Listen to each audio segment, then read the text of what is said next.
Hey, happy Sunday night and welcome to Road Less Traveled episode 40. Ryan and I are here and we're super excited to have three of the members from Fear Not with us. We've got Gary Hanson, we've got Chris Sorensen, and we've got Larry Worley. And we're going to talk all about Fear Not and what's going on with those guys. They've just dropped this. Hopefully, we'll talk about this for a little bit. And if you haven't gotten it yet, make sure you do, and and these guys will let you know where you can find it and get your copy for yourself. Welcome, thank you guys Thank for being you. here. Brian, welcome. Good to be here. Hello, gentlemen. It's great to be here. Happy as a pig in slop. Yes. So I was blessed to be able to see you guys at Immortal in 23. Missed 24 completely, and I think we just lost Chris. And planning on being out there in August this year and hopefully get to and meet everybody in person and say hey. So exciting things happening. So who wants to start off tonight? Brian, you got anything you want to say before we get rolling? Nope. Nope. Okay. Cool. Let's roll. So who wants to start off and tell us about the new EP you guys just released? Gary. Gary? Who On the spot, man. wants to volunteer? Gary. Gary, yeah, that's it. That's how it always rolls. Who wants to pay? Gary. Who wants to do it? Oh, Gary. So I can just say that I said it before, I'll say it again. I think it's some of our best work. Our producer is amazing. The way we write is we're in separate places, and so we do our parts individually and we send them to the producer and put them together that way. So I really didn't get to hear final products until almost the whole thing was done, and just the way it came out, I mean, it's awesome. Every single song gives me chills. I think that the way that Eddie writes the lyrics and the place where we're all coming from is from he calls it a dark place, but I think it's an enlightened place where God is using us to help people through trials of life, and our songs are inspiring in that way, and they're heavy and brutal, and it's great. I love it. I mean, I love all of our stuff, but this is some of my favorite, and I can't wait to actually finish the next 5 songs and have a full album for everybody. So that's kind of how it started. Chris and Larry, I'll tell you about them because they don't have to tell it. If they tell it, it gets real long and boring. But no, okay, besides all of us in separate places, when Larry and Chris do their parts, they're always together, and it's an anointing. I think they're just, these parts come out of the sky, and it's like unbelievable. Chris will go, wait, hold on, I got an idea, and it just layers upon layers of just brilliance. It's the orchestration. Well, you've heard the record. I mean, you can hear the little nuance, the way Chris plays, and the difference in the way Larry plays, and how it just comes together. It's amazing. So that's my take on the new record. I think the band's firing on all cylinders. We rehearsed. Was it last weekend, guys? Yeah. Yeah, we rehearsed last weekend in Oklahoma, and we just had a amazing time, fellowship and having fun. I mean, we were just having a blast, and the songs just came together like butter. So we're excited to get out and play for people, and we're excited for people to hear the new stuff and the old stuff. You're going to be at Immortal Fest, right? We're going to be at the July one. Okay. The first one. I thought y'all were going to be there in August. Okay. So No, Larry might be there. Okay. But I might be there. But we're playing in July. We're playing the Saturday night with Honor and Glory and Saint and who else is on that night? White Cross, Fallen, and Deny the Fallen. Yeah. Man, I wish I could go, but I can't. Yeah. Great lineup. Yeah. I had to pick which week I was going to go to this year, and this month is so busy for me. So definitely plan on making it out. So I'm gonna go back in time a little bit. Like Chris seems like he's having some technical difficulties. We've lost his video. Chris, can you hear us? Are you able to talk? Yeah, I think we've lost him completely. He gone. I can see he's trying to get back in, so hopefully he'll get back in. So back in time, Love Life, and correct me if I get any of this wrong, but I kind of want to do a little history here. So Love Life, fantastic band, and if I'm Hi. not mistaken, was Gary. Hey, Chris is back. Yay. Yeah. Gary and Larry, you guys were original founding members of Love Life, correct? Correct. Yeah, Okay. and Rod. And And Rod. Rod, the bass player, he's still. The three of us are lifers. Okay, awesome. So And just then to recap, when you came in, Chris, I guess there was this name change to Fear Not. Yes. That's what happened. Okay. Yep. So and then there was a hiatus. Yeah. So Oh, go ahead. Larry, go ahead and tell them the story there about the NAMM show. yeah. There? So the transition from Love Life to Fear Not. Just so I'm clear to the record, everything that Gary said in the opening, all of it was inaccurate. Oh! Wow. Ding ding. See? Just Gloves are off, bro. Fun. So we had a good few years with Love Life, I think, and even prior to Love Life, we I don't know how many name changes we went through just trying to figure out and just find out who we are, and and going through names and Yep. Something that really fits and describes who you are and what you do and all that stuff. But we finally landed on Love Life, and we had, of course, we were able to come out with that record on Blonde Vinyl, and then the guitar player decided that it was just time for him to leave. He wanted to do some other things, and the job he had at the time really hindered him from doing a lot that we wanted to do, so he decided to step out, and when that happened, I knew right away who I wanted to be our guitar player, and we always ran into him at the NAMM show in Anaheim. Every year we'd run into him, and so I got with Gary, and I'm like, Gary, we got to go to NAMM this year and see if we can find this guy, And we were armed with demos. Yeah, we were prepared. We're like, Yeah, and so we went I don't know how many hours Larry? we walked around, and we're like, Buddy? oh man, we're gonna miss our opportunity. We're headed out. We're leaving. We're headed for the doors. And as soon as we get to the exit, well, he's walking in. Hello. So we ran into him, and we got to Pretty talking. good. I mean, I rushed him. I just, just about tackled him, really. And he's like, "What? Who is this little guy?" But so we talked, and I asked him if he had a project he was doing, and at the time he wasn't. So, Chris can't hear. Uh-oh. We can hear Now you, I Chris. can. You Now can I hear? can. Okay. Yeah.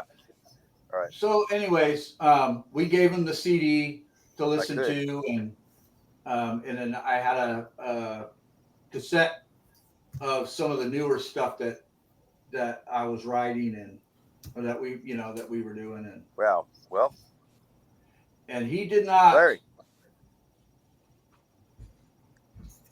Go ahead, Larry. What's wrong? Chris can't hear, and he's talking. I'm not Oh, saying no. anything. I'm just sitting here. Well, I can hear you there. Oh boy. Am I too loud now? Okay. No, everybody's good volume wise. Oh, Chris, go back to sleep. Yeah. So We're here live with the breakup of Fear Not. Just kidding. Exactly. But anyway, It's all communication, man. That's what. he's technically challenged, so we're trying to get him, No lie. into the No. 21st century. Yes. yeah. I still. Yep. That's me. But now I lost my place. But we found him. We found him, and he heard the demo and he liked it, so we went on from there. Yep. We actually and actually, while we were rehearsing and getting ready, and again we were like, well, we don't want to keep Love Life, we went a completely different direction. Yeah. And a lot heavier. at the time where Michael Cutting from Holy Soldier came in and was playing second guitar, and I put the guitar down and I was just lead singer. And he had a name called Fear No Evil at the time. So we went under that name for 6 months or so? Yeah. About that. And then Michael decided that he was going to go back and join Holy Soldier. And so we're like, well, we don't want to keep the name because Michael brought that name in. So Chris was like, let's shorten it. Let's call it Fear Not. Oh, that's cool. That's how that came about. And I was reading that there was a passage of scripture that came into play too with that name. Oh man, So many. 365 times it's in the Bible. Yep. One for every day. Yep. Truth. Yep. So we absolutely love it, Yeah. So fantastic. We got some comments in the comment section. Christy says hello. Oh, hi, Christy. Steve McGowan from Weapons of God is with us tonight. Hey, Steve. That's our And boy right there, man. apparently he's a little excited because he's jumping around the room. Don't hurt yourself. I was Great jumping guy. around the room when you all agreed to come on. So yeah, I get it. We're honored. Yeah, We're this honored. is great. So there was this great hiatus between, that first album and then was it a rebirth or was it a regathering? You brought in new members or a new singer. Talk I'd about say that, how that happened. Hey, Larry, can I be candid with these guys, with everybody, with the world? Yeah, go for it. So we did the first record, which we loved and everything, but at the time, and it's still going on a little bit. We just really didn't. It was the, just Nirvana just came out, and we were pretty hair metal. We were pretty Guns N' Roses hair metal type band, and it just really it wasn't working for us as far as touring, and a record label decided to move to Nashville, and we kind of had you guys want to come and be in Nashville, and Chris had gotten married, and he had moved to Nashville. So, and back then it wasn't like it is now, where you had so much internet, and we didn't have the internet. So literally, we were in Southern California playing Hollywood 3 nights a week, touring out as much as we could from California. We did some fly dates later on in the during that album period, but it was really disheartening and disillusioning to us because we didn't know if we were making an effect. We had no idea. You get fan letters once in a while and stuff, and you really don't know how to gauge it. And so it just really wasn't working at that time. We didn't know. And we had, we wanted to tour. We wanted to go out on the road and not work and not have to have 9 to 5s. And it wasn't working. I got married. Larry was having his second child.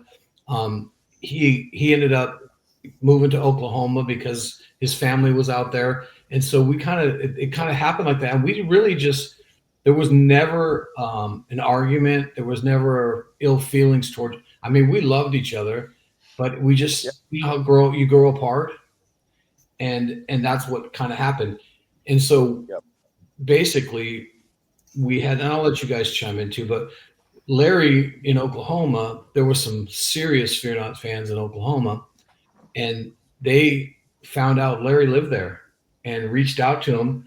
And Larry, being Larry, and that's how we are. Once we do this interview, we call it getting jumped in, and you can't get out of the Fear Not camp after you're in. So, Guys messed up. so these guys, they just, if you ever met Larry's wife and Larry, when you go to their house, you're family. And so these guys, Larry invited them to the house and they started playing and jamming and they're like, we have to get Fear Not together. You have to do it. And Larry and I had started talking a little bit at that point, just talking as friends. And so we all ended up, talking, and these guys actually brought us out to Oklahoma, put us up in their big giant gymnasium youth room, had all the gear set up for us, and we just went in there and jammed. And it was I mean, like Chris will say it. Chris, tell them about the car ride to there. Well, I mean, it's just like after what, 30 years? 25 at that time, I think. 25, right? Okay. Yeah, but it's one of those things where a lot's changed during that time, and you're just like, a lot of people have, it's just crazy because, think about it, like the different directions that everybody goes in that span of time. And it was like within the, I'm wondering as I'm flying in, getting off the plane, it's just like, man, what do we still have in common? We talked a little bit on the phone.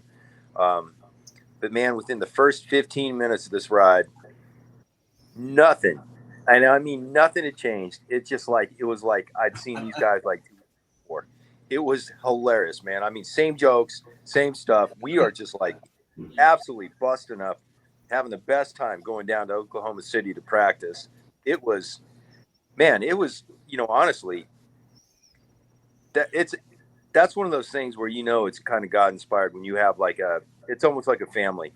Yep. Once you get back together, man, it is just like, it's perfect. Because there's times where I've met people that, honestly, you haven't talked to in, even 10 years, and you're just like, I got nothing in common. Yeah. Man, we absolutely. I think we were probably planning on a comeback before we even picked up our instruments, just on the ride to Oklahoma City, because it was just so cool. Yeah, it's just like, man, it's so much fun. I got a few friends like that. I know what you're talking about. Yeah. We don't see each other for 5 years, and then we get together for dinner. It's like, Yeah. That's just like, that is such a wonderful thing. It is. Yeah. And then Larry, you could tell the rest of the story about singing and what happened at rehearsal. Yeah. So,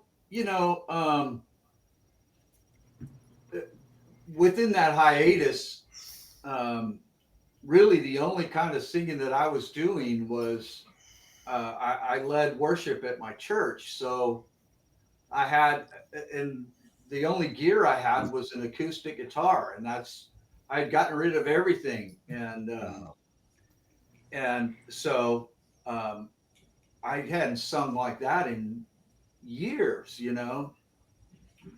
And before we got together, I was trying to even rehearse with that stuff, and I'm like, what happened? I mean, I just couldn't do it. I mean, to the point that I was choking. If I was trying to sing, my throat would completely close up and almost choke. And He became human. yeah. But so I was telling these guys, man, I don't know what to do, because there's no way I could sing that old stuff,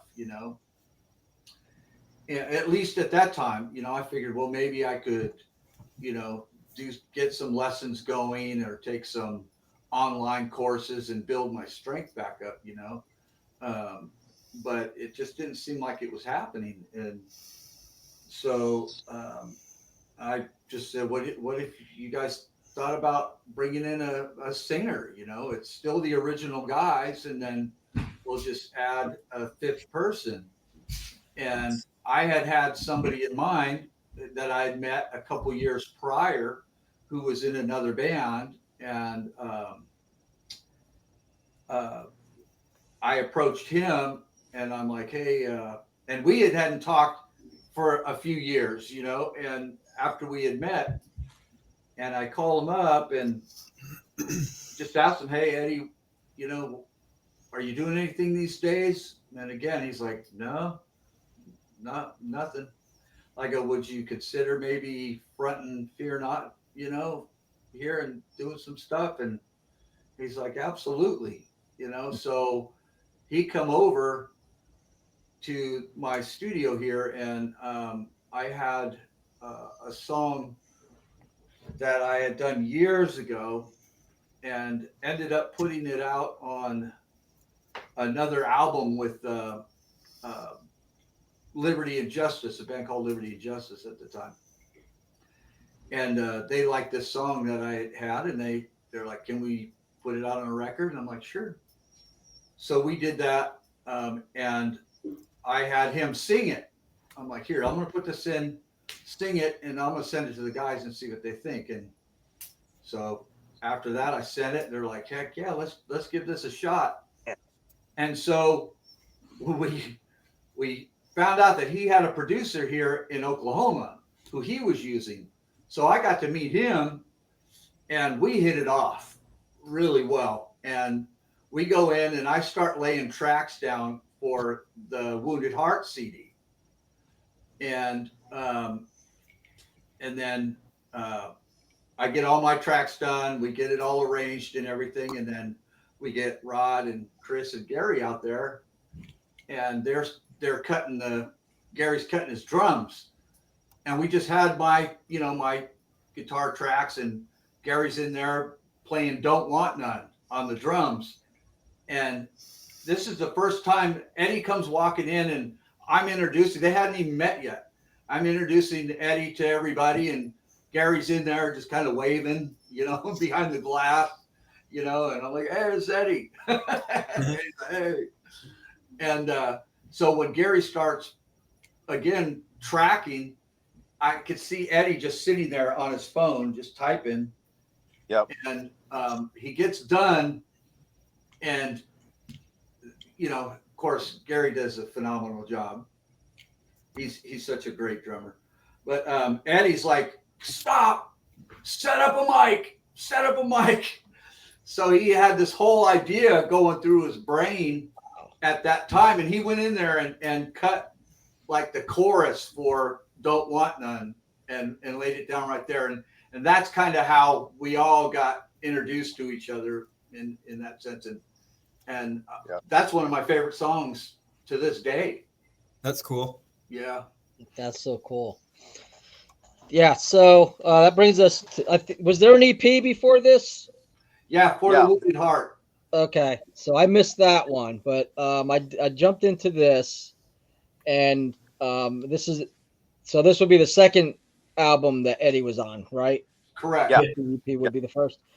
And this fantastic album, and a marked difference in vocal style between you and Eddie, for sure. Yeah.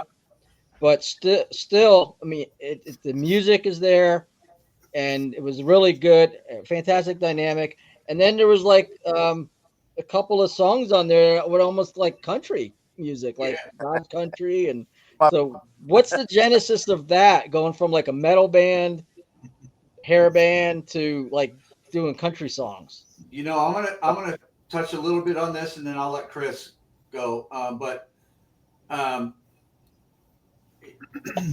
When we got back together, Chris was playing, with a bunch of people out in Tennessee, in Nashville, and then during that time he had an accident, and where he almost lost his fingers.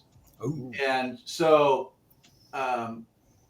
he adapted by playing the slide guitar and became an amazing slide player. So I had found this out, and I'm like, we need to bring some of that in to the style, and Chris was all about it, because it goes all the way back to our roots, where we all came from, back in the 70s, and and 80s,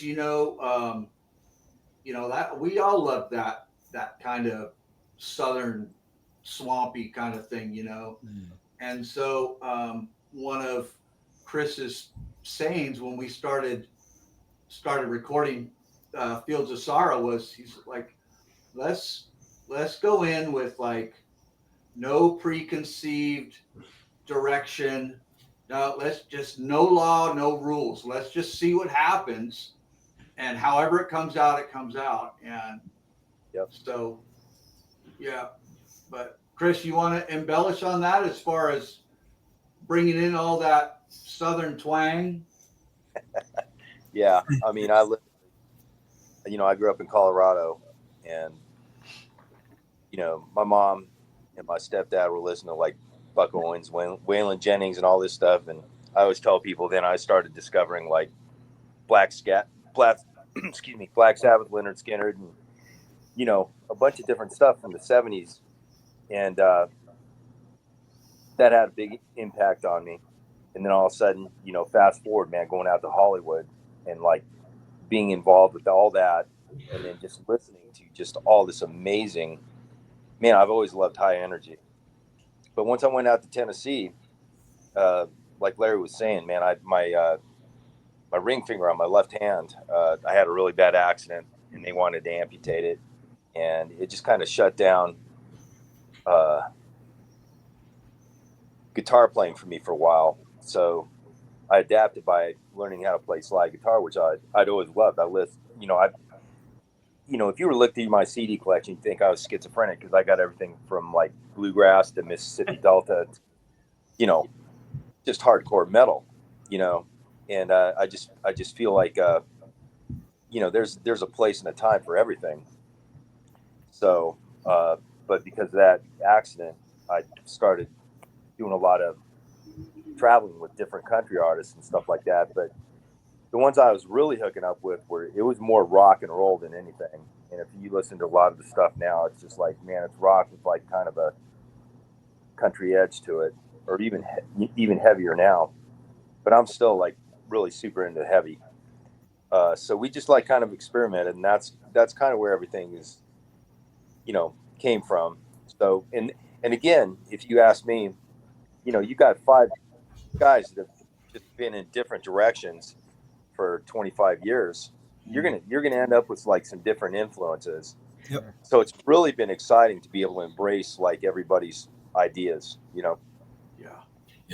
I think one thing too to add to that is that, I mean, if you listen to Eddie, he was in Even the Dogs, which was he's a growler. I mean, he do all that stuff. Yeah. And then you listen to God's Country and you hear, like, even on the new record, Blue and Black, you hear the soul and the just how warm and just like a warm tone in his voice. And it's just a really good way to feature our new singer, like, hey, here's this guy who can growl and he can sing, and it's like not many people can do what Eddie does. And so we're, again, blessed to have him and his talent in the band.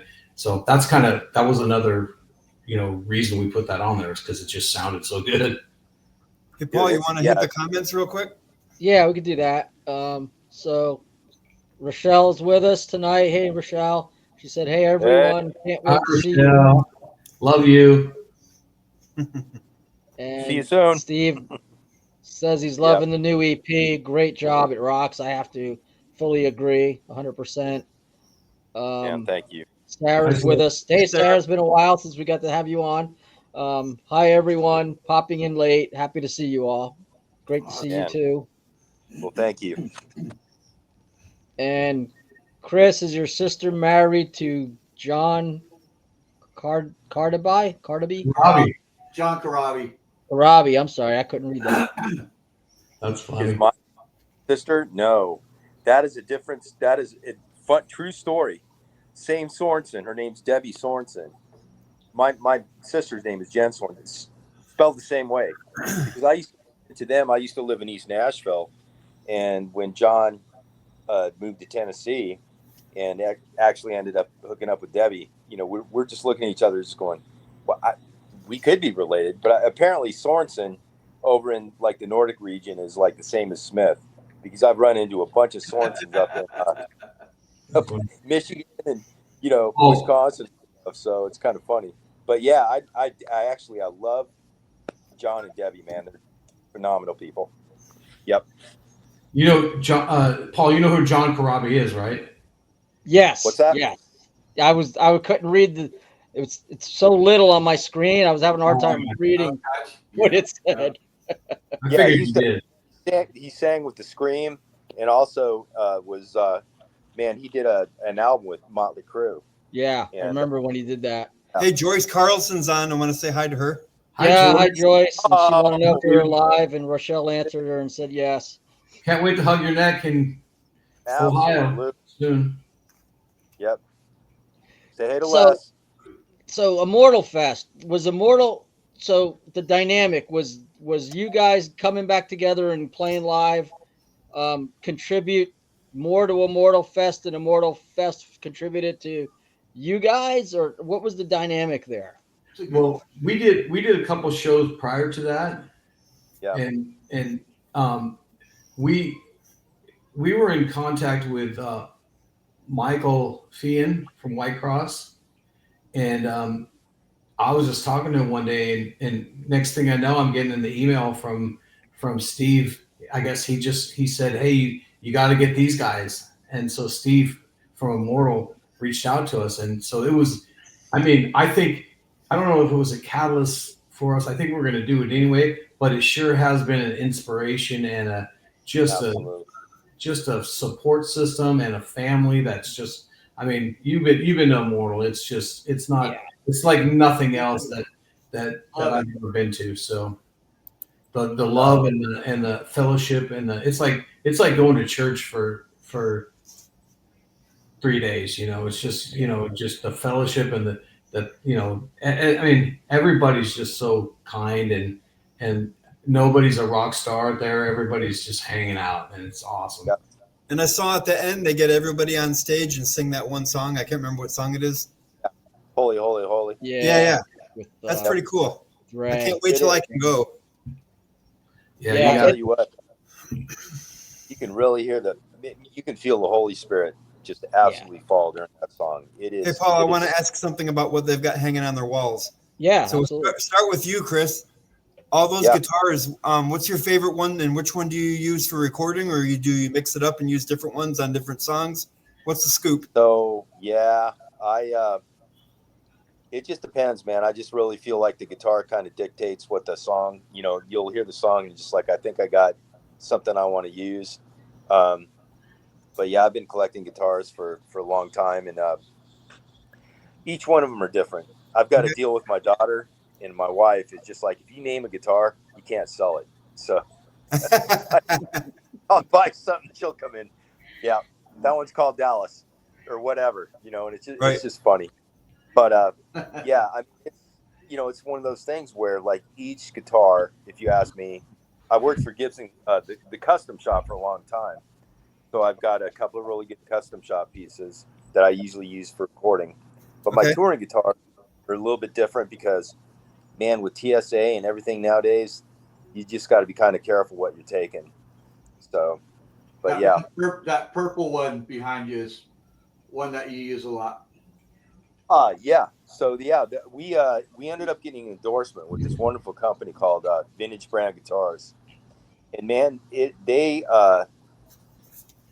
for a working musician, that's a phenomenal company because the guitars play very well. You get them set up. You can, switch the electronics out. You might not like some of the electronics and stuff that's in there, but man, it is a good base point to make something for a touring beast. And if something did happen with TSA or, the neck got broken, you're not out, $7,000. You're out $600-700, which is a lot easier to deal with. I'd still be bummed because I'd get attached to, of course, Billy. Yeah, would, but man, they're wonderful guitars, and we're grateful to be endorsed by them. Which one's your favorite though? Like your go-to, like if you're going to practice and you're like, I've got to use Betsy or whatever. So I've got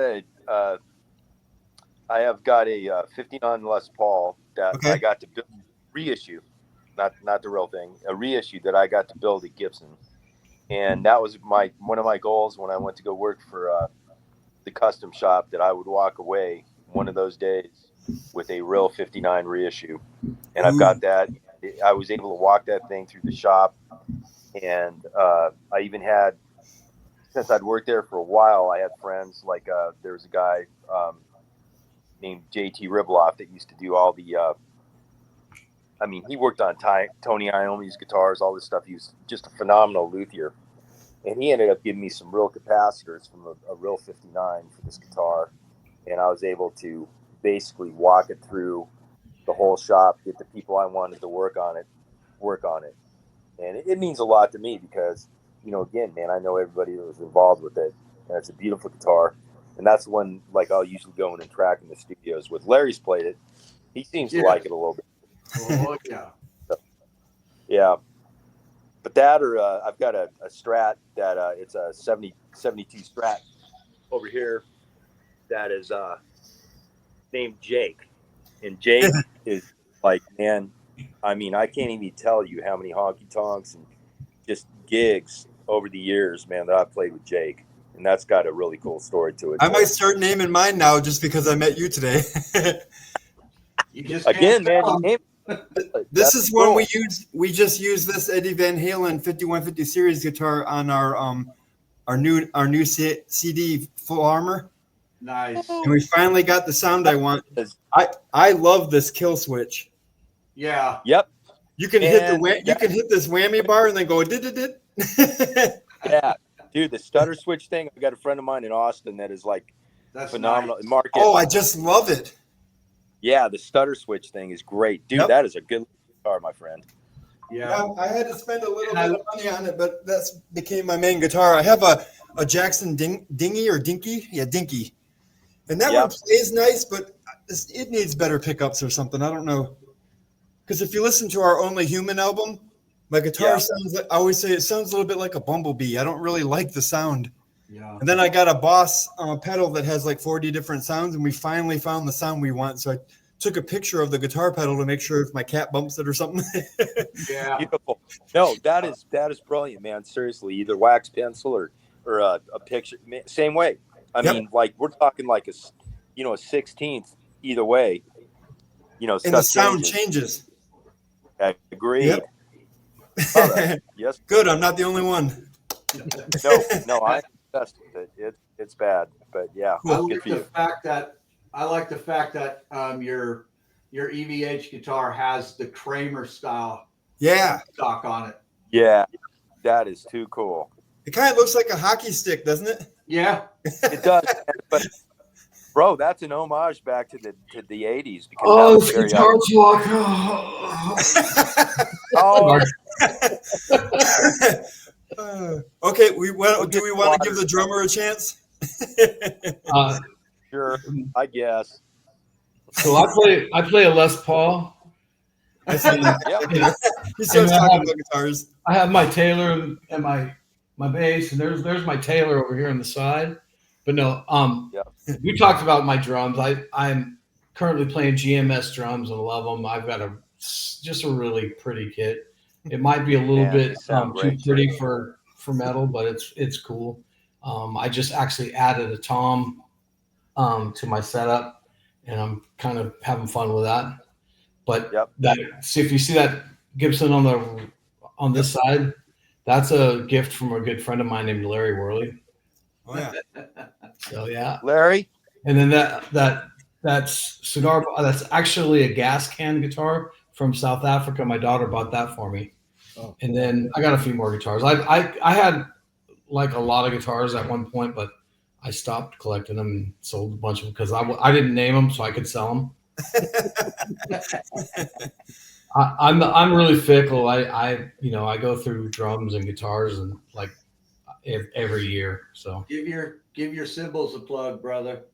Oh yeah, I told him about it. Yeah, red cymbals. I ran across. I had to. I mean, it's funny because my very first kit after Fear Not, this friend of mine who actually produced the drums on the first EP and the first record, Gooch Ibarra. He was working at Guitar Center one time, and he called me. He said, "Hey, I got this drum set, and I can sell it to you for a stupid amount of money. And in fact, I could sell it to you for a price that'll get me fired." And I go, "Why don't you do that?" He goes, "No," it goes, "I'm going on tour tomorrow, so I'm quitting anyway." So I've got this premiere kit. And so the same guy, Gooch, called me up one day and he said, "Hey, I just played at this church and they have these amazing cymbals from Australia called red cymbals. You got to check them out." And so I started looking them up and looking into them.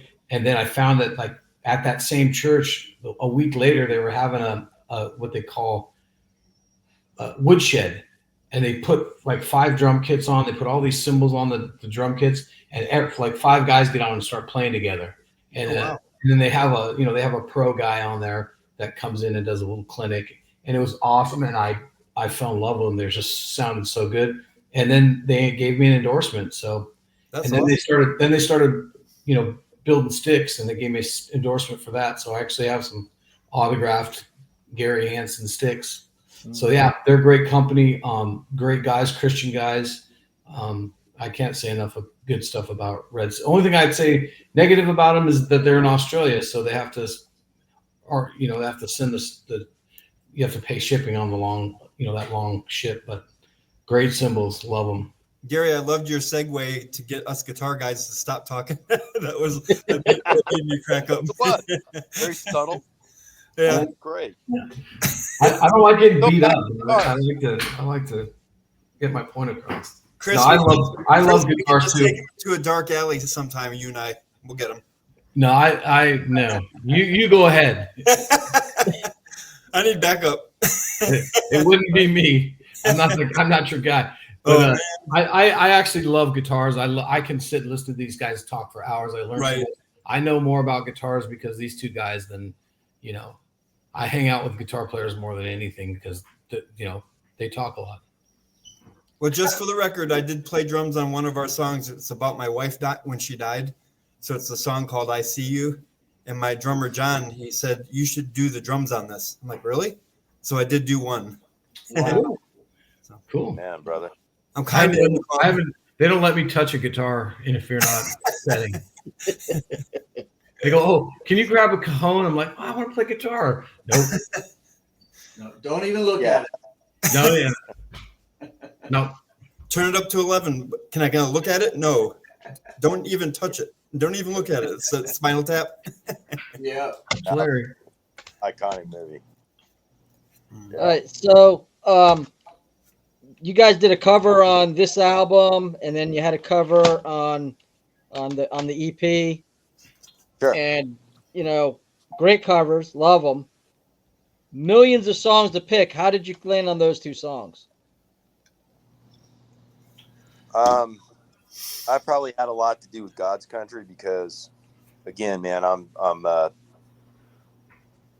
in Nashville, and just I play with different artists and stuff also on the side. Fear Not's my main gig, but I'll do things with different people. And that song had come out, and I was listening to lyrics, and it just connected. It just really did. So I brought that forward, and Eddie and Larry and Gary had heard it and stuff, and I'm just like, man, what if we do like a super heavy version of this? And they're just like, yeah, let's give it a shot. So that's how that came about.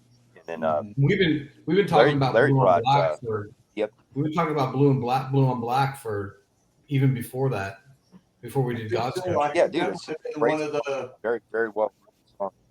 Yeah, one of the ones that we were considering, and we ended up going with God's Country just because it seemed like it was, an appropriate fit at the time, and how the ideas started to come together with it so quick. It was kind of natural. Yeah. And then with this one, since Blue on Black was, always in the back of our minds, just one day I was in the studio and I'm just like, okay, we're going to stop talking about this one and we're just going to do it. So I laid the scratch track down, went through it, and then I laid my electric part down, and I sent it off to our producer, and he was like, "Yeah, this is sounding good." And so he kind of just added, threw back a little scratch track with some drums and stuff on it, just to kind of give us something to hear back, and we're like, yes, that's where we want to go with it. And I love, like, Kenny Wayne Shepherd, the original composer, if you will, I guess, of the song, and a couple of his co-writers. I love the way he explained it when he was talking about where the song came from, and basically that there's so many. It's basically like a personal interpretation. So whatever the listener hears and gets from it, because it's such a wide open, I guess, interpretation of something, And for me, it's like everything that everybody's is just going through. It was just a heavy lyrical song, and if you really get into the meaning of it, blue on black, it's like with a black shirt, and you try to throw something on it, it's like you can't see it. It's not going to penetrate through the black. All you're going to see is the black. All you're going to see is the negative. And with somebody trying to sugarcoat something that is so awful, you can't do it, and it resonated with me. It resonated with me through, like, seeing people's relationships of people who are going through so much and like verbal abuse, and then trying to say, oh, I'm sorry. Well, sorry just doesn't cut it anymore. You've done all this damage and everything, and just that little bit of, sugarcoat, if you will, just, it was just heavy to me. And that was my interpretation of it. When I heard it back, I'm just like going, wow, listening to all this stuff, there's so much more into the lyrical content that you could take those, what do you call it, Gary? What do you call it? Come on, I'm searching for the nuances. Word. Come on. I don't know what you're talking about. I'm just a drummer. Wow. Well, match on a fire. A match doesn't really do much when you got a fire. Yeah, they're opposites. Yeah, it's just. Well, they're prerequisites to each other. Yeah. So, anyways, that was it for Blue on Black. Plus, it fits our style. I think. I just love that Southern rock kind of deal. So who's living where now? Oklahoma. Tennessee. You guys are both in Tennessee. You're both in Nashville. No, kind of. I'm 30 miles. I'm 27 miles on the one side, and he's like 27 miles on the other side. So okay, yeah, we're an hour apart, Chris and I. I'm in Knoxville. So where are you guys at? I'm in Gallatin. Hey. Gallatin. Okay. Murfreesboro. I was there last year for work. So yeah, I'm up in Michigan. Michigan. I got family in Michigan. Part? What's that? I have family in Michigan. What Michigan? In 1990, I lived up in Holland. So now I'm in towards Fenville, about 23 minutes south of Holland, Michigan. Okay. Great Romulus, Michigan is where a lot of my family is, kind of around Detroit area. Okay, that's way over on the other side. Yep. Isn't Michigan like the fingers? Yep. Yeah, it's got a paw, and then you got your Upper Peninsula. Yeah. It's the mitten. It drives people crazy because I always have a map of Michigan. I live right here. And then I lived in Florida previous, so I lived here. Dude, That's great. right?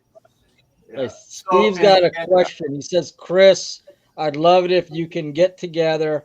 If we can get together and you can give me some pointers on how to use a slide on the guitar. I just can't seem to get the act for it. So, man, it's a balancing act. It's got to do with the weight of the.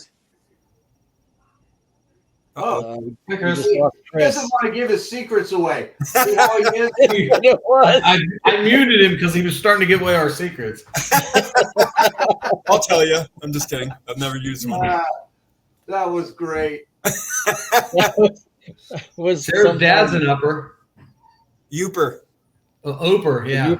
Youper. Okay. Youper. I was wondering how to pronounce that. That's why I kind of threw it up there and figured one of y'all would grab it.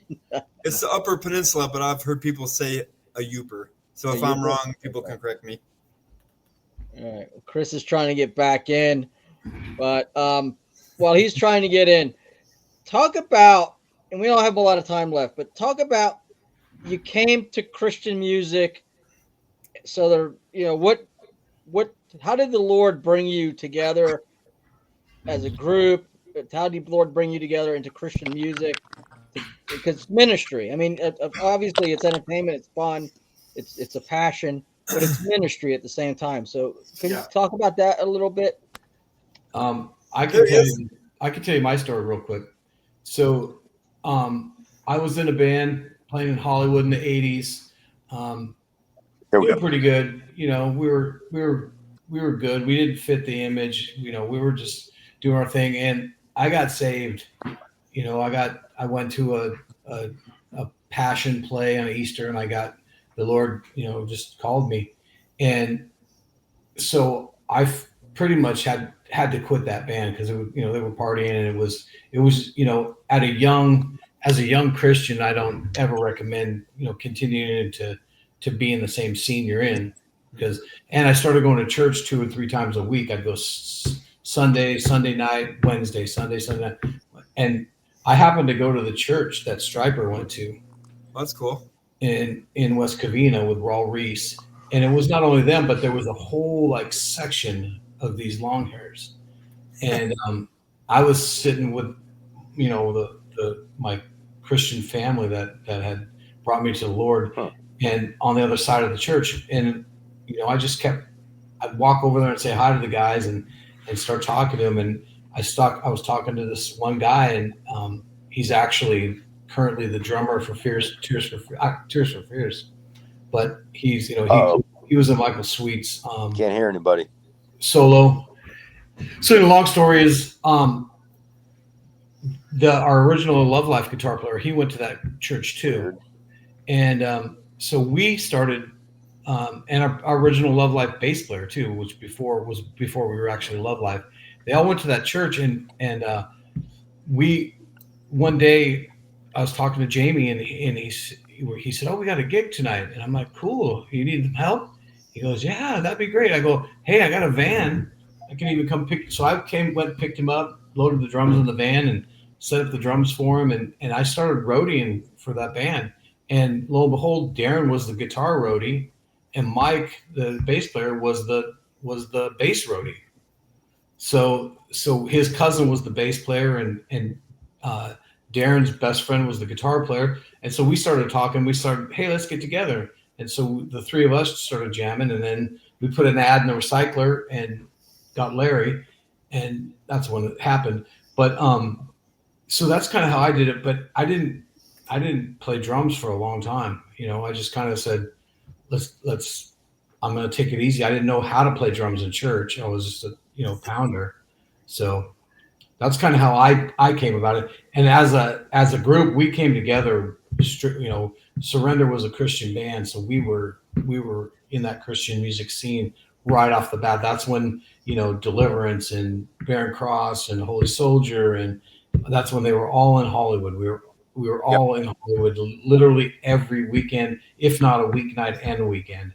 You know, there's one of the Christian bands was playing in Hollywood, so that's kind of how that started for me in the Christian music scene. I was going to church. I was fired up for God, you know, and that's kind of how I got going.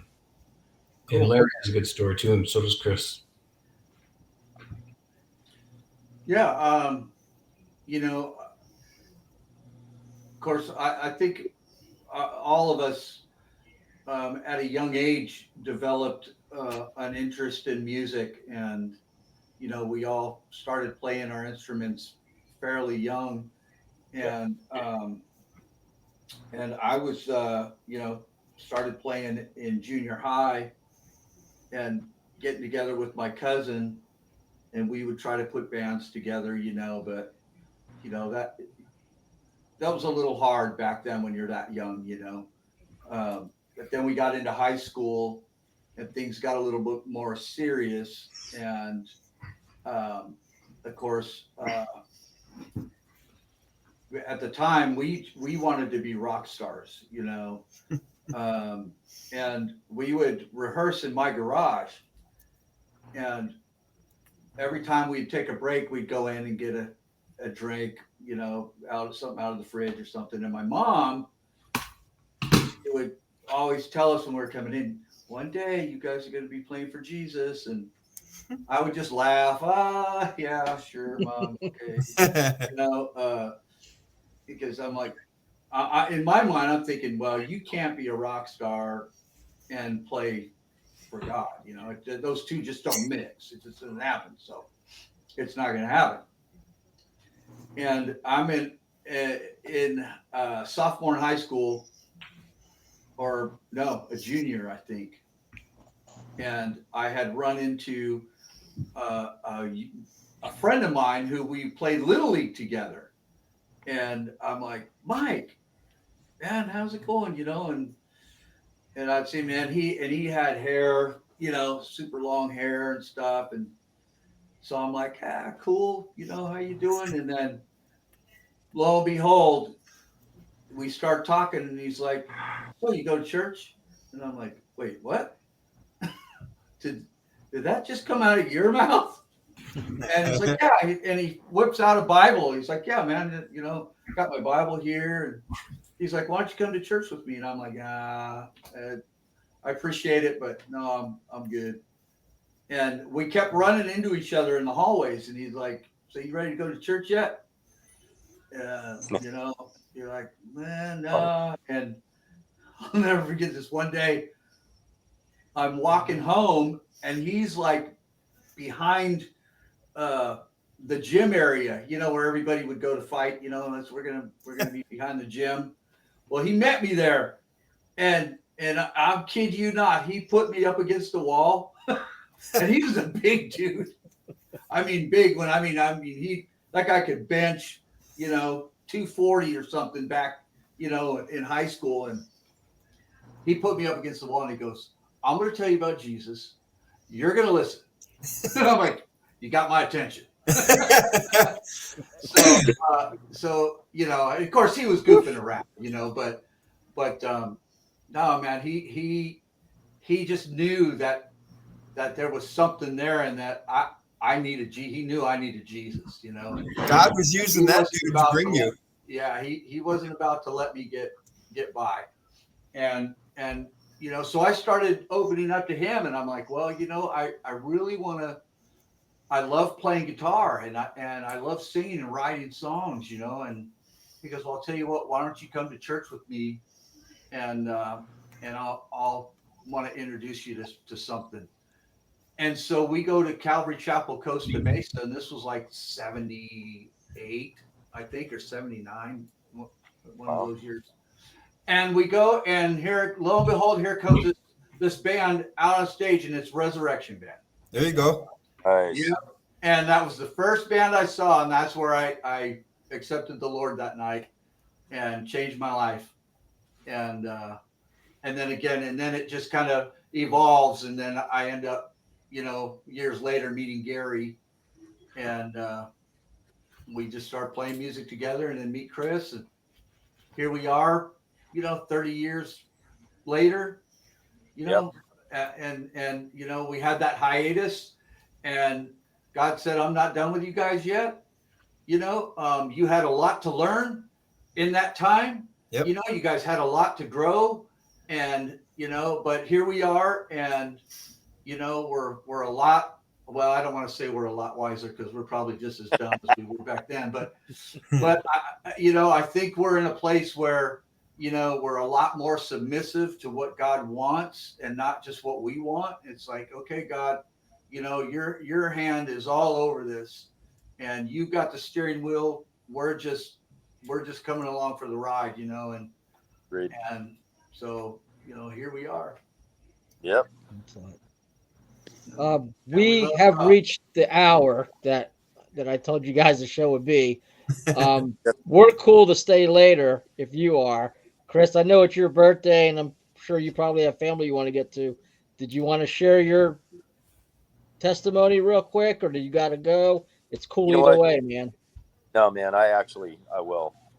Um, so I grew up in a really dysfunctional, violent, alcoholic household, and it kind of spun me out at a young age. And at one point in my life, I remember when I was younger, I just figured, man, there couldn't be a God, or I wouldn't be going through all the stuff I'm going through. Mm. Well, fast forward, I ended up, because of everything that I'd gone through, I ended up getting into drugs, and I think at 14 or I think I was 14, I ended up in a drug rehab center in Dallas, Texas. Wow. And uh, two things had happened there.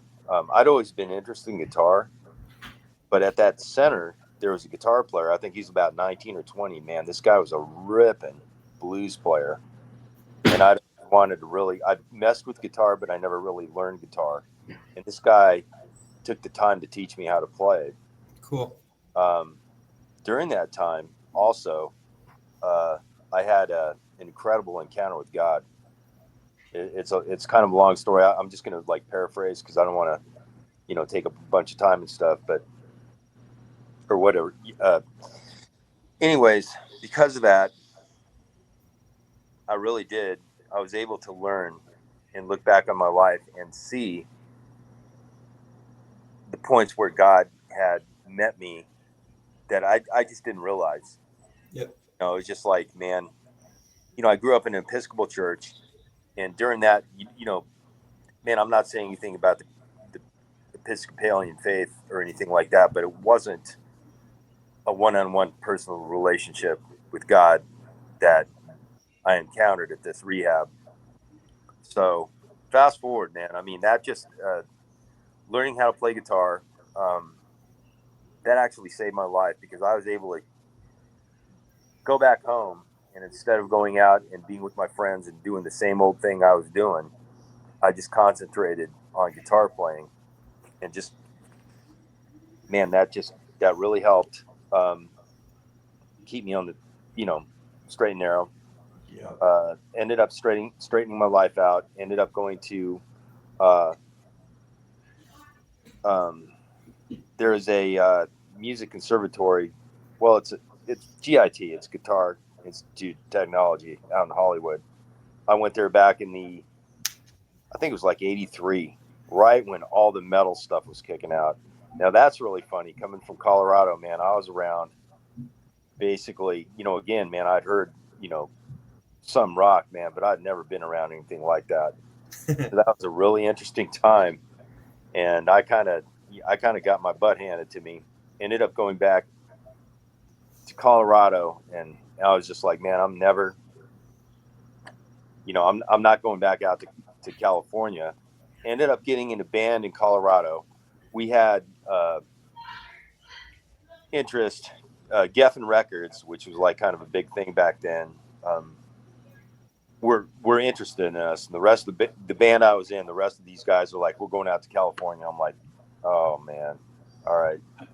So I ended up going back out again, but this time, God just definitely had some different, there was like a different design, and just to make a long story short, uh, I ended up meeting uh, one of the pastors, this guy Steve Valdez, who was one of the pastors for Sanctuary Church.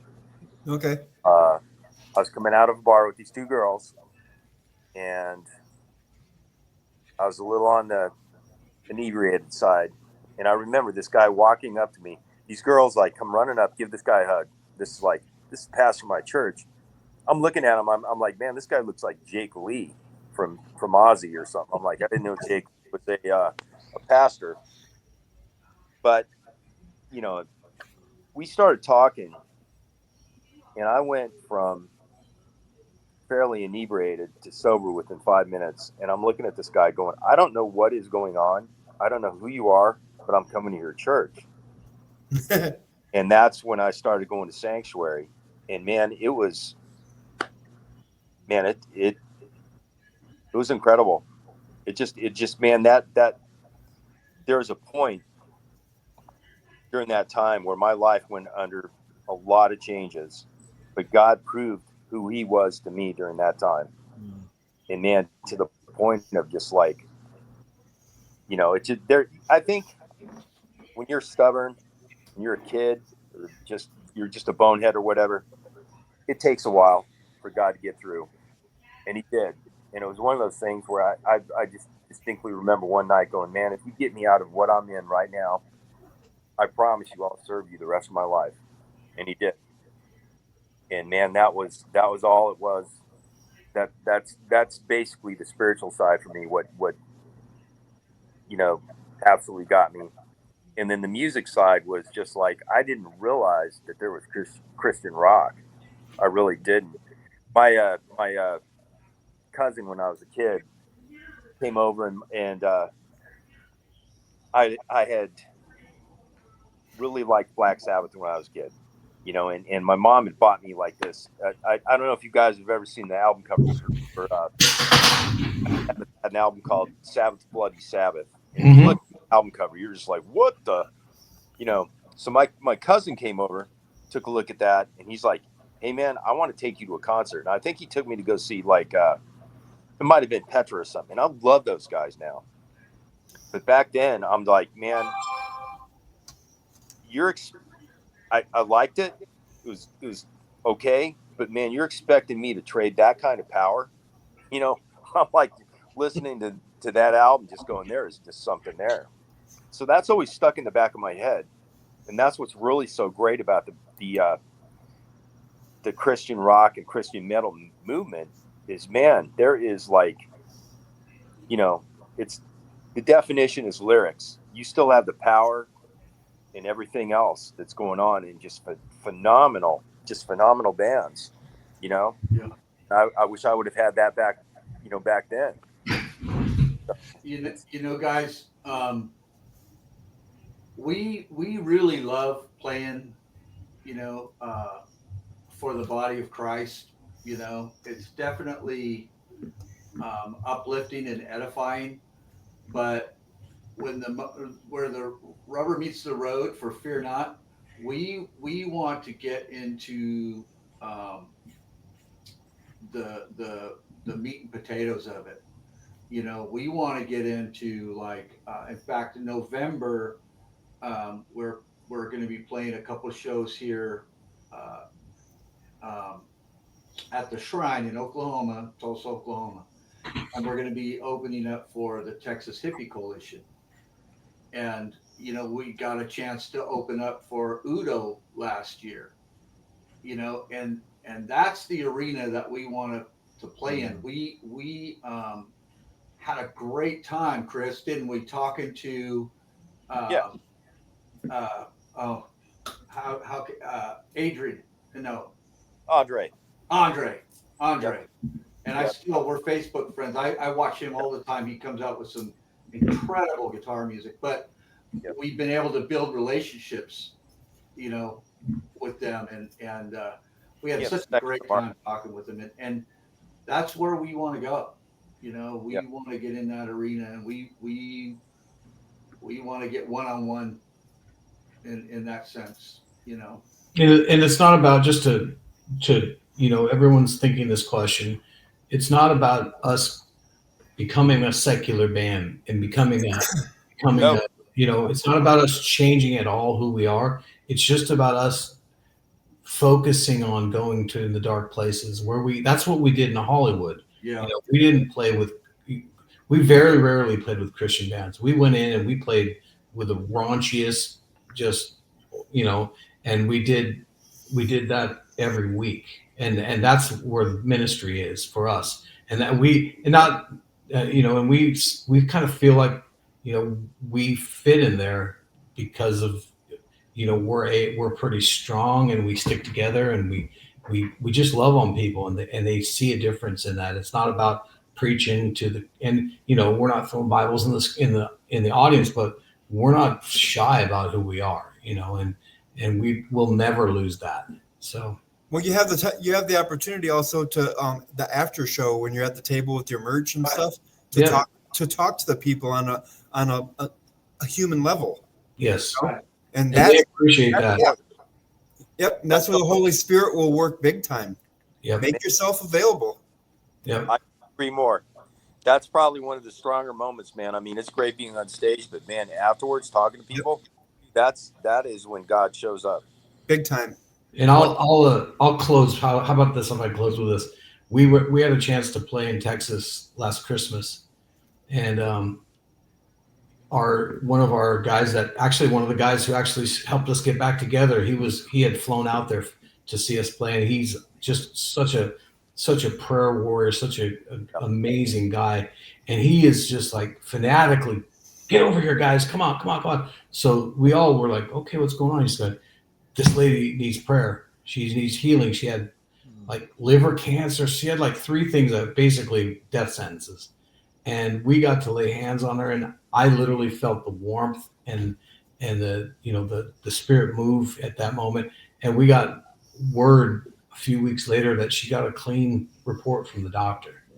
And we're like, dude, we don't even have to play another show for the rest of our lives. Or do we? I mean, just that one thing is just enough to just keep you inspired to go out and do what you do. And that was if you ever asked me what the best concert was, that was it, because, you know, it wasn't about the show. The show was great, I must say. We played for about 10 people, but it was awesome. But God uses all of these things. And even like you guys talk about your testimonies, the difficult times that we go through, we don't see it sometimes. Yeah. And now you look back and you're like, oh, I see it now. Yeah. God is the master of putting the puzzle together. We don't know what we're doing. That's why we gotta trust him, you know? Yeah. Yep. Well, I love you guys. I have to actually step off. All right. I have to go back to work. Yes. All right. Well, thank you so much for taking your time to be with us. Lord bless you. God bless you. Man, God bless you guys. Hope to see you down the road. Seriously. Yep. Yeah, definitely. Chris, I'm going to sneak into your house and one of your guitars might be missing. All right. Down, brother. I'd love to jam with you. These guys are the real deal, man. You heard it here. You heard exactly that they're in it for the ministry. Check them out. Rocks Records. You can get their CDs. You can get look at that the new EP. Please support them. Don't download. Don't copy. Don't burn. Buy. Yeah, thanks, go guys. see their shows. Pay for the tickets. Don't ask to be on the guest list. Right. So, thank you so much, guys. Appreciate you. Thanks for being on. God bless you guys, man. God bless you. Hope to See ya. See ya. And happy birthday. Yep.